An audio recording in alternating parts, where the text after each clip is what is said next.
உள்ளுவதெல்லாம் உயர் உள்ளல் என்ற திருக்குறளின் அடிப்படையாக உயர்வை ஒன்றையே குறிக்கோளாக கொண்டு உழைக்கத் தொடங்கினார் ஏடிஎஸ் தமிழ்ச்செல்வன்.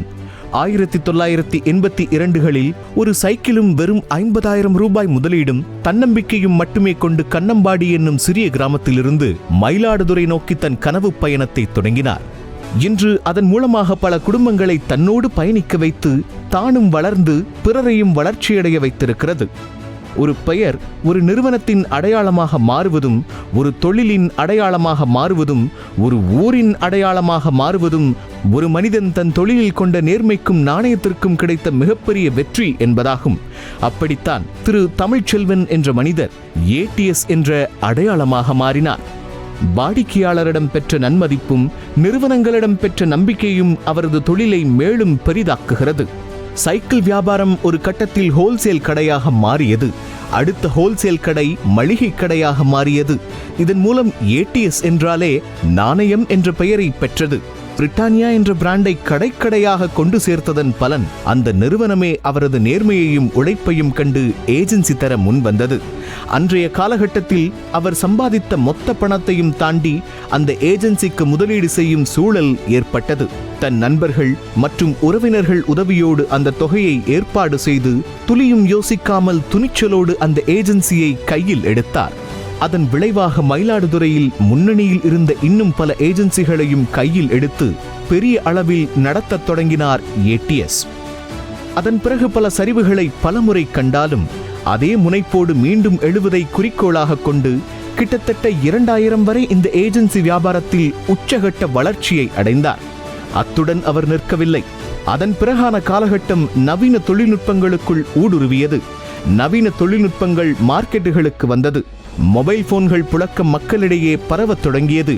உடனே அதையும் கையில் எடுக்கிறார் ஏடிஎஸ். மொபைல் போன் விற்பனை, மொபைல் போன் சர்வீஸ் என்று வியாபாரத்தின் அடுத்த கட்ட நகர்வை நோக்கி நகர்ந்தார். மக்களின் தேவை என்ன, காலத்தின் தேவை என்ன என்பதை நன்கு உணர்ந்து தன் தொழிலை விரிவுபடுத்திக் கொண்டிருப்பதே ஒரு நல்ல பிசினஸ்மேனுக்கு அழகு என்பதை நன்கு தெரிந்து வைத்திருந்தார் ஏடிஎஸ்.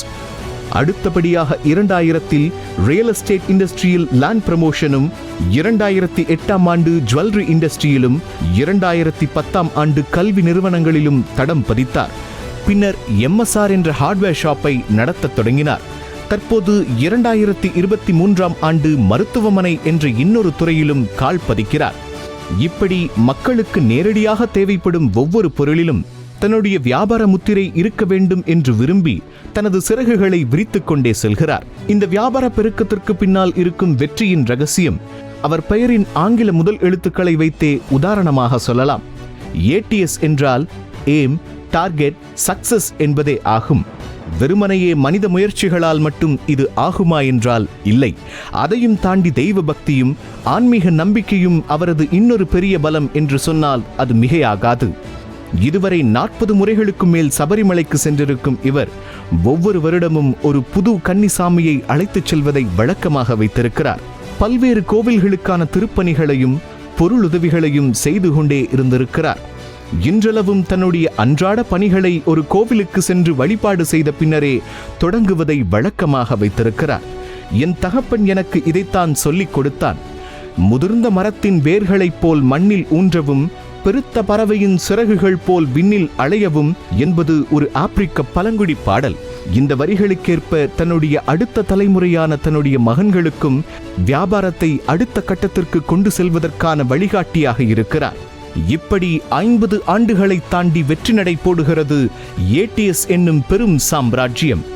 இன்றுடன் 70வது ஆண்டில் அடி எடுத்து வைக்கும் இந்த இளைஞர் அடுத்த இளைய தலைமுறைக்கு எடுத்துக்காட்டாக விளங்குவது என்பது அவரது கிரீடத்தில் இன்னொரு வைரக்கல்.